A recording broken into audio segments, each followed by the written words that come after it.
नमस्कार मित्रांनो, मी पत्रकार निखिल चौधरी महासंगम न्यूज नेटवर्क मध्ये तुम्हा सर्वांचे पुनश्च एकदा स्वागत करतो। आज व्हिडिओ बनवण्यामागचा मुद्दा थोडासा वेगळा आहे। माझ्या हातात आहे हिरा। हाच हिरा, हा गुटखा, ही सुगंधित तंबाखू जी महाराष्ट्रात पूर्णपणे बंद आहे, परंतु ती आपल्या अकोले तालुक्यात सर्रास विकली जाते।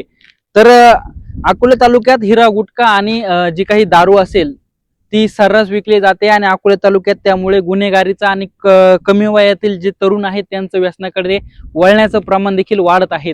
काही दिवसांपूर्वी तुम्ही बातमी बघितली असेल, अकोला तालुक्याचे आमदार डॉक्टर किरणजी लहामटे आणि त्यांच्या ज्या काही मिसेस आहेत पुष्पाताई लहामटे यांनी पुढाकार घेऊन भरपूर दारू अड्ड्यांवरती धाडी मारल्या होत्या। त्यामध्ये भरपूर माल हस्तगत केला होता आणि अवैध दारू त्यांनी पकडून दिली होती।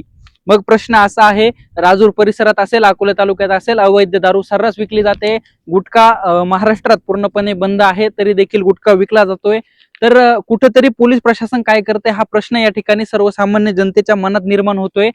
जर बघितलं गेलं तर काही दिवसांपूर्वी एक बातमी देखील व्हायरल झाली होती, ज्यामध्ये एक दारू विक्रेता सांगतोय माझ्याकडून 30,000 रुपये हप्ता देखील घेतला जातोय। मग हा हप्ता घेणारा आका आहे तरी कोण?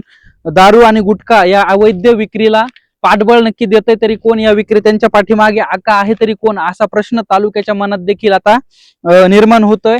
गेल्या काही दिवसांपूर्वी आणखीन एक मोठी घटना जिने अकोले तालुका पूर्णपणे हादरून टाकला होता। धामोडी फाट्यावरील एका अवैध दारू विक्री दुकानामध्ये वाद झाला आणि त्यातून सचिन वागचौरे या युवकाची हत्या देखील त्यामध्ये झाली होती। मग या सगळ्या गोष्टी घडत असताना अकोले पोलीस स्टेशन असेल, राजूर पोलीस स्टेशनच्या हद्दीत या सगळ्या गोष्टी अवैध दारू विक्री होते। मग पोलीस स्टेशनला सामान्य जनतेचा प्रश्न असा आहे की पोलिसांना जर एका स्थानिक आमदाराला आणि त्यांच्या पत्नीला दारू गुटखा जर पकडण्याचे काम करावं लागत असेल तर पोलीस स्टेशन काय करते हा प्रश्न सर्वसामान्य जनता विचारते। त्याचप्रमाणे अकोले तालुक्यातील शाळा परिसरात जो काही गुटखा विक्री आहे ती देखील सर्रास विकली जातोय। हा जो गुटखा महाराष्ट्रामध्ये पूर्णपणे बंद आहे, मग हा उपलब्ध कसा होतोय? आता कुठेतरी अकोले तालुक्यात असेल, या सगळ्या हिरा, गुटखा विक्री आणि अवैध दारू विक्रीचे प्रमाण वाढताना आपल्या सगळ्यांना दिसत आहे। सर्वसामान्य नागरिक याच्यावरती चिंतित आहेत।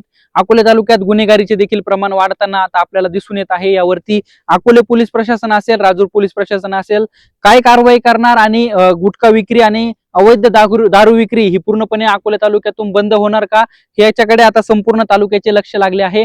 महासंगम न्यूज नेटवर्क साठी निखिल चौधरी, अकोले।